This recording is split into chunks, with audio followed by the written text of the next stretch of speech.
Sophie, Yes. hello. Hello.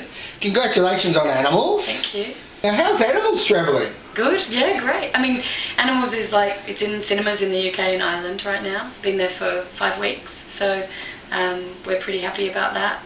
I've mostly been at festivals with it, so see how it goes in Australia. Hopefully well. Yeah. Now, just quickly, just to cover the, I guess, the difference between making 52 Tuesdays and making this film.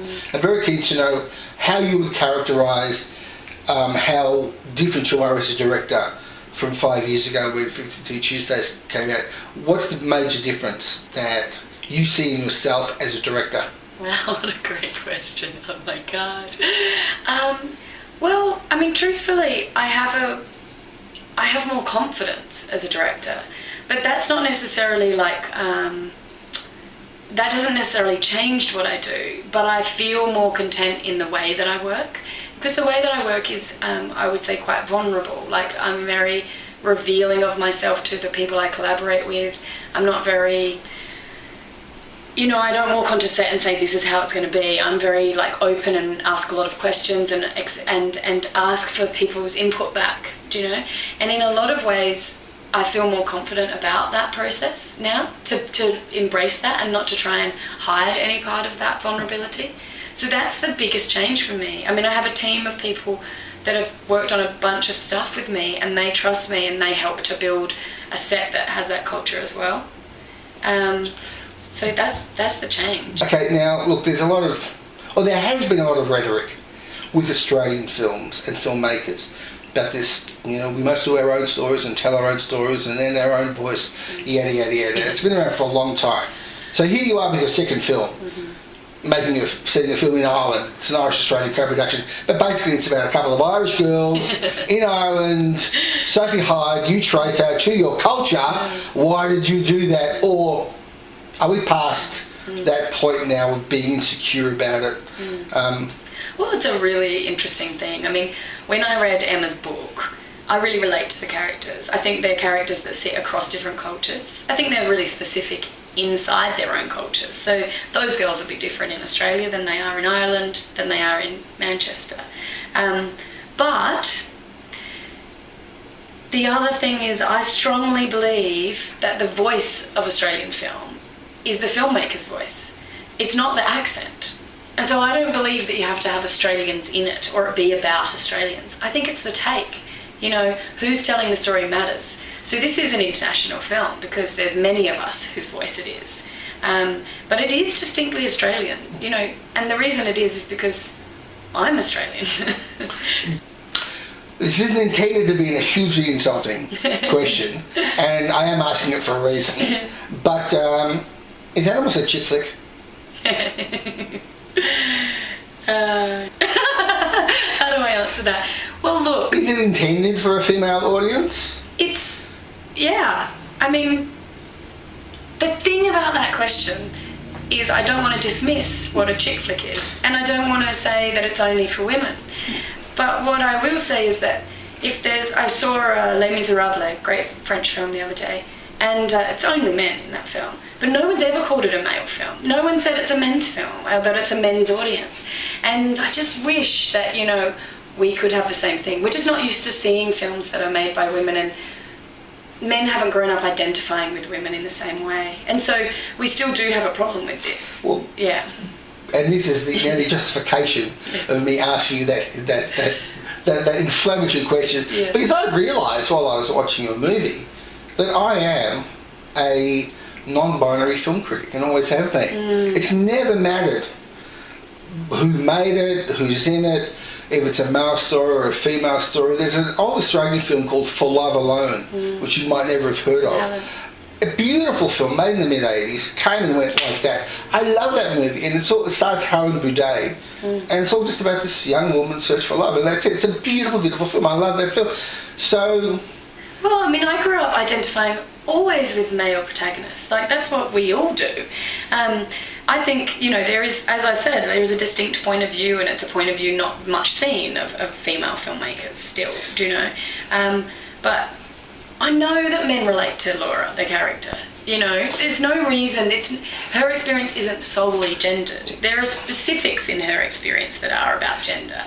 But so many men I know have lived that life. And let us develop the point now, because I think you make, in exploring the dynamics of friendship, I think the film articulates a completely non-gender specific quality of friendship, and that is, and we have Seinfeld and The Simpsons and countless other examples of this, and that is that if you have a close friendship and one of those people has a relationship, it changes the friendship. Yep. It doesn't matter what you do or say, it's going to change it. And it identifies that and works it through beautifully, I thought. Yeah, and we don't have a name for it or anything. It's like, it's really hard to let go of a friendship, right? Because no one's like, oh, you're grieving because you broke up. Well, you're not. You're supposed to just get on with it. Mm-hmm. Yeah. Yeah. And there are a lot of films, I know this has been brought up before, well, not a lot, but there have been this Bridesmaids, there's Sex and the City, of course, and there have been numerous other films dealing with, the girls behaving badly subgenre of films. Not that there have been that many of them, but generally speaking, Sophie, do you feel that there is like a rising tide now of female-focused films, or are we not looking hard enough for all those films and TV shows where women are the primary drivers, are the prime movers, are the prime drivers of plot? I think that there's a lineage, for sure, of female-focused films about friendship, and TV shows and some books. There's really great books. But it's funny, even when we talk about them, we're talking about films from the last 5-10 years, and we can only name a handful. There's something about two women and their friendship that really is underexplored, I think. It's an underserviced audience, for sure. But we sort of think, oh, these notable ones. There's a few notable ones. Broad City, Bridesmaids, Thelma and Louise, and Girls. And we're sort of like, cool, there's a whole thing. Well, I hope there's a movement. I mean, certainly there's the books of Sally Rooney, which are also Irish books, and they've been hugely popular. I think that we're just starting to see female protagonists more, and so therefore friendship is going to be one of those things that's looked at. Yeah, also one of the wonderful things about Animals is that they are two very attractive women playing through this drama in their lives. If you're a man, there's nothing a man, especially a straight man, likes more than watching women. There's nothing that interests them more than women, what women are doing and what they're up to and how they behave and how they interact. This is a major topic of conversation, that and war movies. Yeah. And getting a decent broadband connection. Well, I mean, I would say, it's a very pleasurable film, right? If it's pleasurable for a woman to watch, it's pleasurable for a straight man. It should be pleasurable for everybody. Yeah, it is, and it's a very, very enjoyable film. Now, was the main attraction for you doing this film, though, the fact that it was presenting these characters that are not that common on screen, despite the impression that could be drawn from the few that are there? It's still too few. Is that one of the reasons that you just wanted to put another film up there? I think so. I felt like this was, I felt there was so many people who would want to see this film. And I felt that they were so familiar, the characters, but I wasn't seeing them much. That's something that, I felt very strongly. So I liked the idea of that, yeah. The film has them together, but in sort of a bohemian bubble, which I want to get to in a second.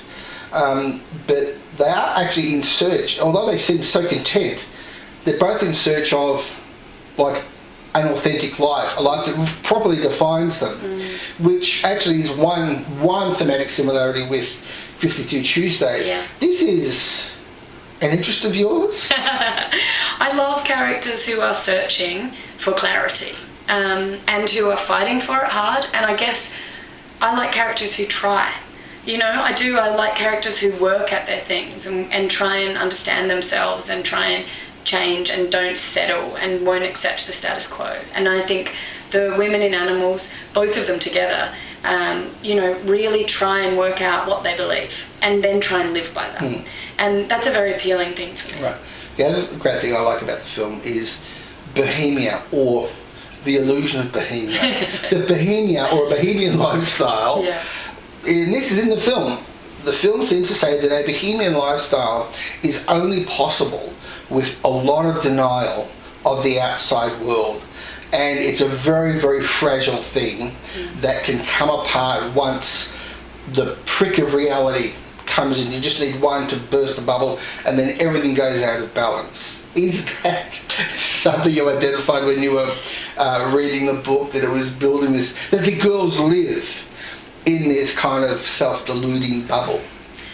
Yeah, I think any time that someone rejects something, like the girls are trying to reject, their expectations and their culture, that can be a bit false at times. I for sure think that there is a safety in the life that they've created, and I think it can be much riskier and much scarier to do things like make rather than party a lot of the time.